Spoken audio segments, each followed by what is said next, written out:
जय माता दी। स्वागत है आपका मेरे इस चैनल माँ प्रमाणिक कृपा @अनीता धार्मिक ज्ञान पर।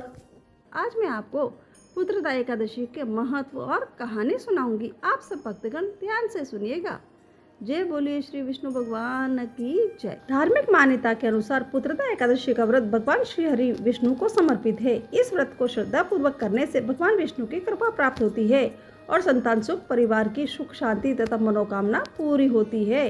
इस दिन प्रातः स्नान करके स्वच्छ वस्त्र धारण करें, भगवान विष्णु और माता लक्ष्मी का पूजन करें, भगवान को पीले फूल, फल, तुलसी दल और अपनी श्रद्धा के अनुसार भोग अर्पित करें। दिन भर भगवान का विष्णु का स्मरण करें और संभवतः हो तो ओम नमो भगवते वासुदेवाय मंत्र का जाप जरूर करें। रात्रि में भगवान विष्णु की आरती करें और एकादशी की कथा का श्रवण करें। और भक्तों, यदि आप व्रत रख रहे हो तो अपने स्वास्थ्य और अपनी परंपरा के अनुसार व्रत के नियमों का जरूर पालन करें। अब आइए सुनते हैं श्रावण पुत्रदा एकादशी की पावन व्रत कथा, जिसका श्रवण करने से भगवान श्री हरि विष्णु की कृपा प्राप्त होती है। कथा श्रवण करने से पहले भगवान विष्णु के चरणों में अपनी मनोकामनाएं रखें और सच्चे मन से बोलिए ओम नमो भगवते वासुदेवाय नमः। भगवान श्री हरि विष्णु सभी भक्तों की मनोकामनाएं पूर्ण करे, घर परिवार में सुख शांति और मंगल बनाए रखे। जय श्री हरि विष्णु, जय माता लक्ष्मी। चलिए शुरू करते हैं आज की कथा। श्री युधिष्ठिर कहने लगे कि हे भगवान, मैंने श्रावण माह के कृष्ण पक्ष की कामिका एकादशी का सविस्तार वर्णन सुना है। अब आप मुझे श्रावण शुक्ल एकादशी का क्या नाम है, व्रत करने की विधि तथा इसका महात्म्य कृपा करके कहिए। तब मधुसूदन कहने लगे कि इस एकादशी का नाम पुत्रदा एकादशी है। इस एकादशी को पवित्र एकादशी भी कहा जाता है। पुत्रदा एकादशी व्रत करने वाले व्यक्ति को पूजा के बाद श्रावण पुत्रदा एकादशी व्रत की कथा जरूर सुननी चाहिए। ऐसा करने से व्रत पूर्ण होता है और मनोकामनाएं पूरी होती है। अब आप शांति पूर्वक इसकी कथा सुनिए। इसके सुनने मात्र से ही वाजपेयी यज्ञ का फल भी मिलता है। द्वापर युग में आरंभ में महिष्मति नाम की एक नगरी थी, जिसमें महिजीत नाम का राजा राज्य करता था।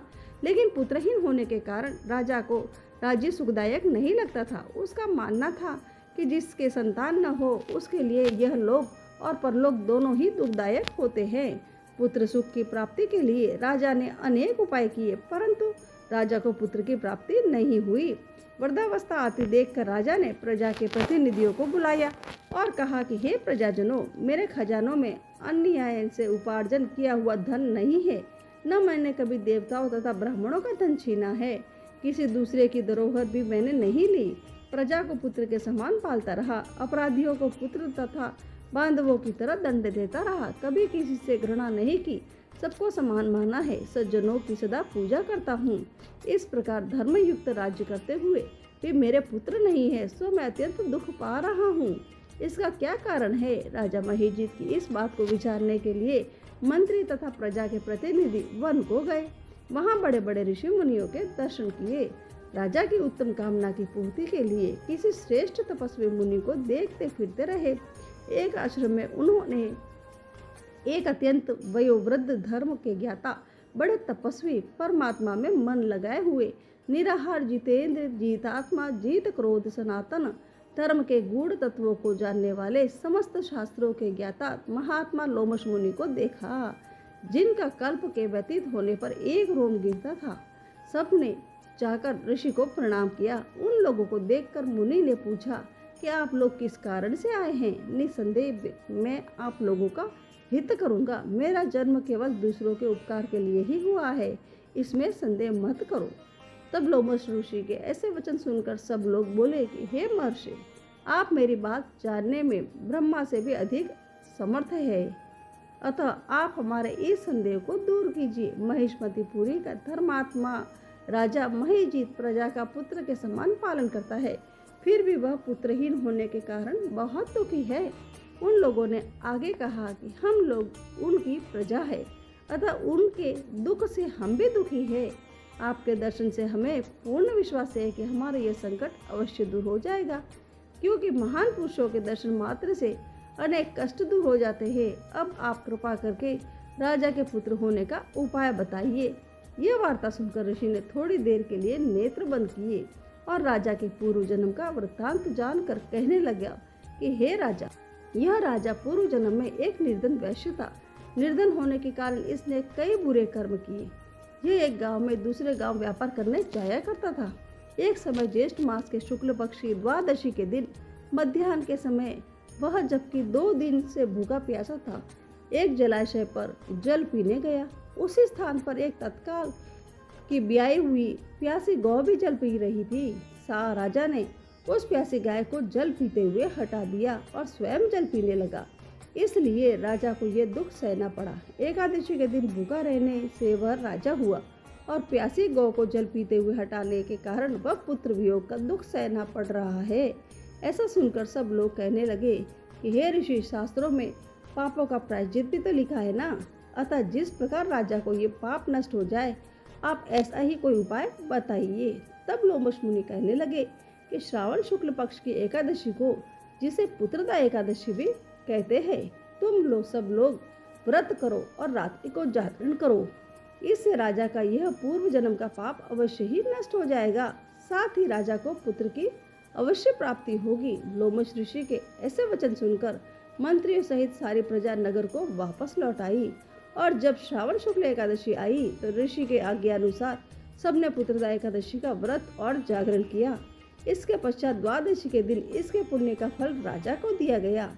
उस पुण्य के प्रभाव से रानी ने गर्भ धारण किया और प्रसव काल समाप्त होने पर उसके एक बड़ा तेजस्वी पुत्र उत्पन्न हुआ।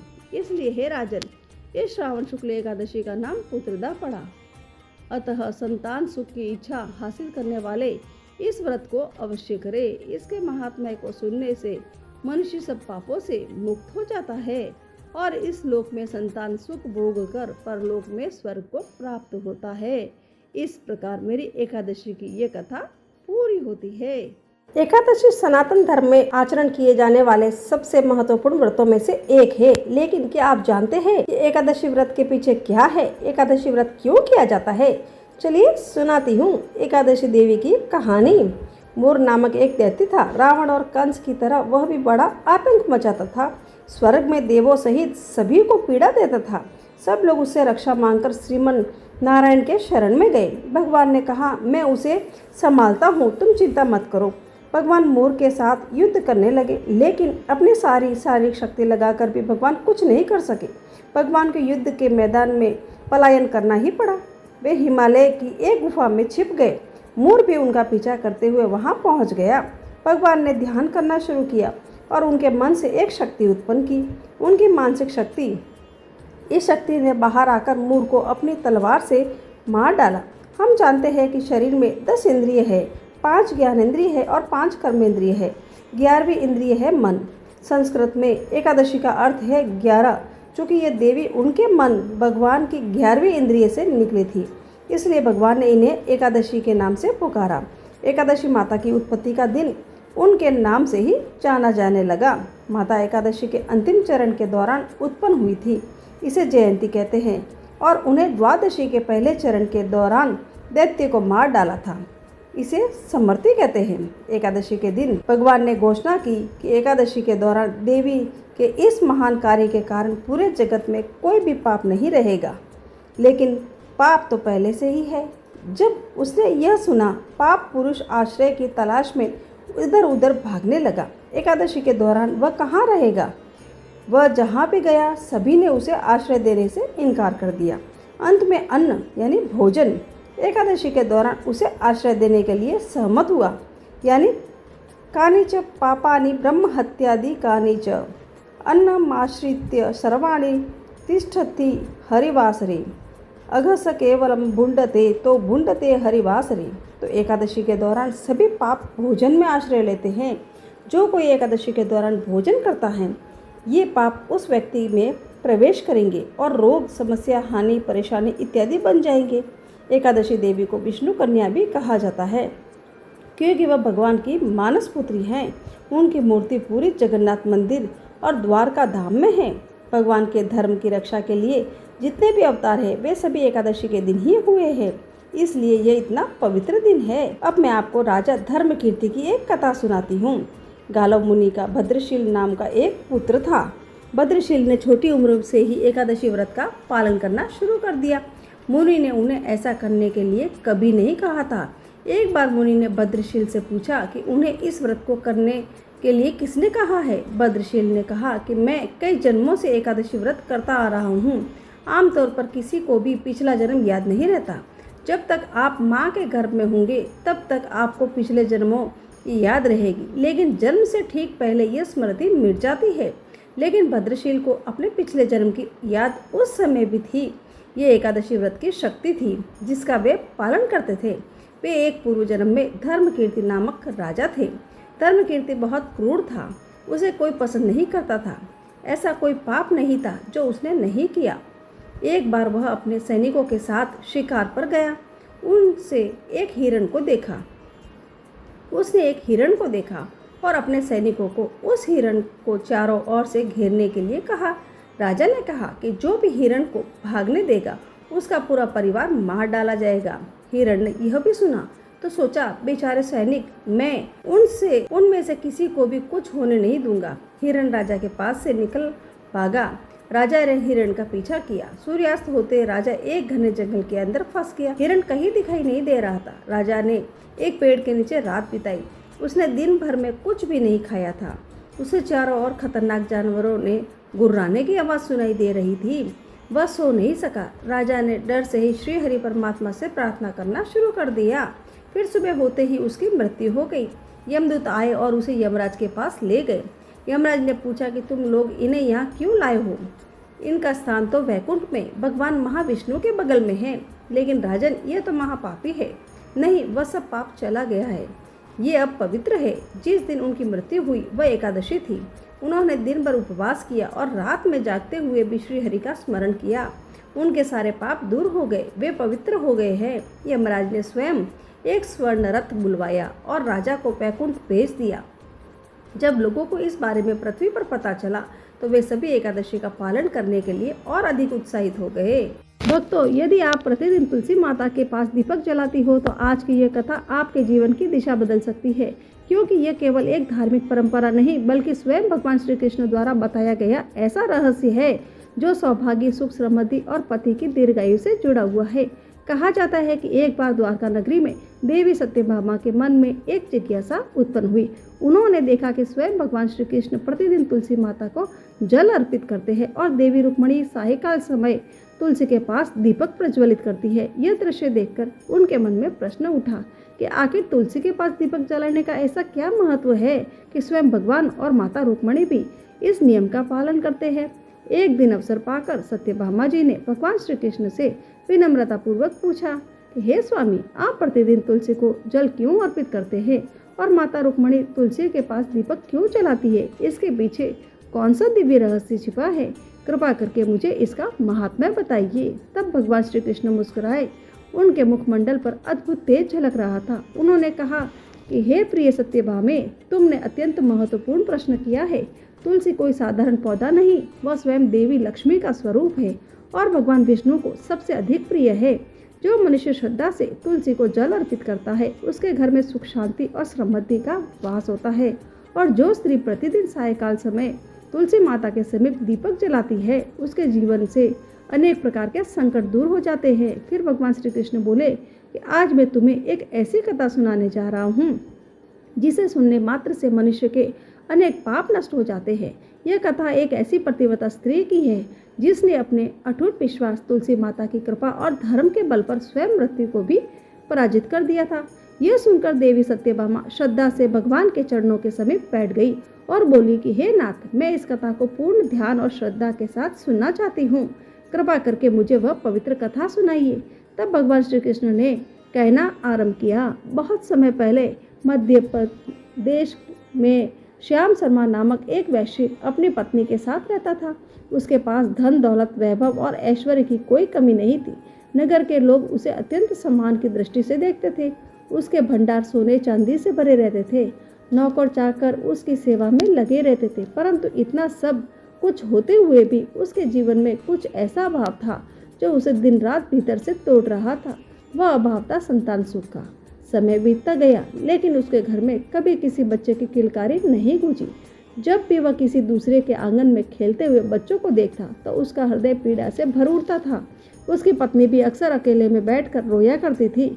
दोनों ने अनेक उपाय किए, दान पुण्य किया, यज्ञ करवाए, तीर्थ यात्राएं की, लेकिन उसकी गोद सूनी रही। उन्हें क्या पता था कि उनके वर्तमान दुख का कारण उनके पिछले जन्म का एक ऐसा पाप था जिसका दंड उन्हें इस जन्म में भुगतना पड़ रहा था।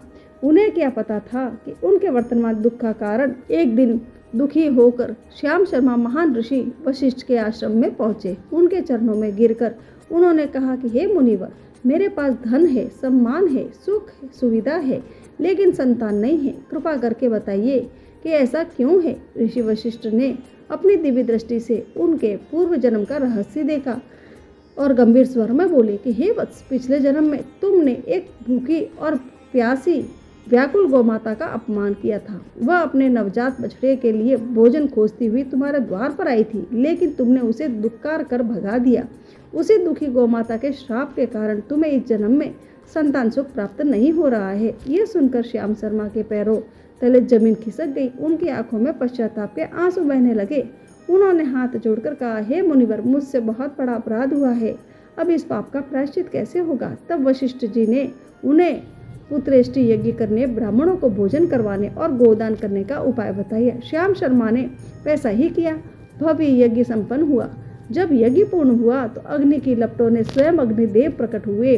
उन्होंने कहा कि हे वैश्य, तुम्हें एक तेजस्वी पुत्र की प्राप्ति होगी, किंतु उसकी आयु केवल 18 वर्ष की होगी। यह सुनकर श्याम शर्मा प्रसन्न भी हुए और चिंतित भी, लेकिन उन्होंने ईश्वर की इच्छा मानकर उसे वरदान को स्वीकार कर लिया। कुछ समय बाद उनके घर में एक सुंदर पुत्र का जन्म हुआ। पूरे नगर में उत्सव मनाया गया। बालक बड़ा तेजस्वी और गुणवान था। माता पिता उसे देखकर अपना हर दुख भूल जाते थे। समय बीतता गया। बालक बड़ा होकर 16 वर्ष का हो गया। तब उसकी माता ने उसका विवाह करने की इच्छा प्रकट की। बहुत समझाने के बाद भी वह नहीं मानी। अंततः उसका विवाह एक गरीब लेकिन संस्कार कन्या, वैश्य कन्या सुभद्रा के साथ कर दिया गया। सुभद्रा अत्यंत प्रतिव्रता, धर्मपरायण और सरल स्वभाव की थी। वह अपने पति, सास और ससुर की तन मन से सेवा करती थी। कुछ ही समय में उसने पूरे परिवार का हृदय जीत लिया। लेकिन धीरे धीरे वह दिन निकट आने लगा जब उसके पति की 18 वर्ष की आयु पूरी होने वाली थी। एक दिन श्याम शर्मा ने भारी मन से सुभद्रा को बुलाया और सारी सच्चाई बता दी। सत्य जानकर सुभद्रा का हृदय कांप उठा, लेकिन अगले ही क्षण उसने स्वयं को संभाला और दृढ़ स्वर में बोली कि पिताजी, आप चिंता मत कीजिए, मैं अपने पति के प्राणों की रक्षा अवश्य करूंगी। उस रात सुभद्रा ने भगवान विष्णु और तुलसी माता के सामने बैठकर प्रार्थना की कि उसकी आंखों में आंसू बह रहे थे, लेकिन उसके विश्वास में कोई कमी नहीं थी। अगली सुबह वह स्नान करके तुलसी माता के पास गई। उसने श्रद्धा से जल अर्पित किया, चुनरी चढ़ाई और हाथ जोड़कर बोली कि हे तुलसी माता, आप भगवान विष्णु को प्रिय है। आज मैं अपने सुहाग की रक्षा आपके हाथों में सौंपती हूँ। उसी दिन यमराज ने अपने एक दूत को सुभद्रा के पति के प्राण लेने भेजा। जब यमदूत घर में प्रवेश करने लगा, तभी तुलसी माता ने उसका मार्ग रोक लिया। तुलसी माता बोली, यह स्त्री मेरी शरण में आई है, इसके विश्वास की रक्षा करना मेरा धर्म है। तुम इस घर में प्रवेश नहीं कर सकते। यमदूत भयभीत होकर वापस लौट गए। जब यमराज को यह बात पता चली तो उन्होंने दूसरा दूत भेजे, लेकिन सायंकाल सुभद्रा ने तुलसी माता के पास दीपक जला दिया और प्रार्थना की कि हे दिव्य ज्योति, आज मेरे सुहाग की रक्षा आपकी शरण में है। जैसे ही यमदूत घर में प्रवेश करने लगे, दीपक की लौ प्रचंड हो उठी। दीपक बोला, यह घर अब मेरे प्रकाश की रक्षा में है। यदि एक कदम भी आगे बढ़े तो मेरी अग्नि तुम्हें भस्म कर देगी। दूत फिर लौट गए। अब यमराज का क्रोध बढ़ गया। उन्होंने और अधिक शक्तिशाली दूत भेजे, लेकिन सुभद्रा ने घर के द्वार पर जल से भरा कलश रख दिया। जब यमदूत आगे बढ़े तो जलदेव ने उनका मार्ग रोक लिया। दूत फिर पराजित होकर लौट आए। इसके बाद सुभद्रा ने घर के सामने गौ माता को बांध दिया। उनसे अपने सुहाग की रक्षा की प्रार्थना की। जब यमदूत पहुंचे तो गौ माता उनके सामने अड़िंग खड़ी हो गई। उन्होंने कहा कि यदि इस घर में प्रवेश करना है तो पहले मेरे प्राण लेने होंगे। गौ माता के श्राप के भय से यमदूत कांप उठे और वापस लौट गए। अब यमराज स्वयं पृथ्वी पर आए। उन्हें सामने देखकर सुभद्रा से विनम्रता से उनके चरणों स्पर्श किए और उनकी स्तुति करने लगी। उसकी भक्ति, विनम्रता और प्रतिव्रता धर्म से प्रसन्न होकर यमराज के मुख से अनायास निकल पड़ा, सदा सुहागिन रहो पुत्री। बस यही वह क्षण था जिसने सब कुछ बदल दिया। सुभद्रा ने तुरंत हाथ जोड़कर कहा कि हे धर्मराज, आपने मुझे सदा सुहागिन रहने का आशीर्वाद दिया है। यदि आप मेरे पति के प्राण ले जाएंगे तो आपका आशीर्वाद असत्य हो जाएगा। यमराज कुछ क्षण मौन रहे, फिर उनके चेहरे पर मुस्कान आ गई। उन्होंने कहा कि हे कल्याणी, आज तुमने अपने पतिव्रत धर्म, अपनी श्रद्धा और अपने अटूट विश्वास से मृत्यु को भी पराजित कर दिया है। यमराज ने उसी क्षण उसके पति को 100 वर्षों की आयु का वरदान प्रदान किया। फिर उन्होंने घोषणा की कि आज से जो स्त्री श्रद्धा और विश्वास के साथ तुलसी माता को जल अर्पित करेगी, सायकाल तुलसी के पास दीपक जलाएगी, गौ माता का सम्मान करेगी और अपने घर में पवित्रता बनाए रखेगी, उसके घर पर मेरी विशेष कृपा रहेगी। इतना कहकर धर्मराज अंतर्ध्यान हो गए। सुभद्रा की आंखों से आनंद के आंसू बहने लगे। उसका पति सुरक्षित था, उसका सुहाग अक्षुण्ण था। उस दिन से तुलसी के पास दीपक जलाने की परंपरा और भी पवित्र मानी जाने लगी। भक्तों, इस कथा का संदेश केवल इतना ही नहीं कि तुलसी के पास दीपक जलाने से पुण्य मिलता है। इसका वास्तविक संदेश यह भी है कि जब श्रद्धा अटल और विश्वास सच्चा हो और मन पूरी तरह भगवान को समर्पित हो जाए तो स्वयं मृत्यु भी उस भक्त का कुछ नहीं बिगाड़ सकती, क्योंकि जहाँ तुलसी माता का वास होता है वहाँ भगवान विष्णु की विशेष कृपा होती है और जहाँ भगवान की कृपा होती है वहाँ असंभव भी संभव हो जाता है।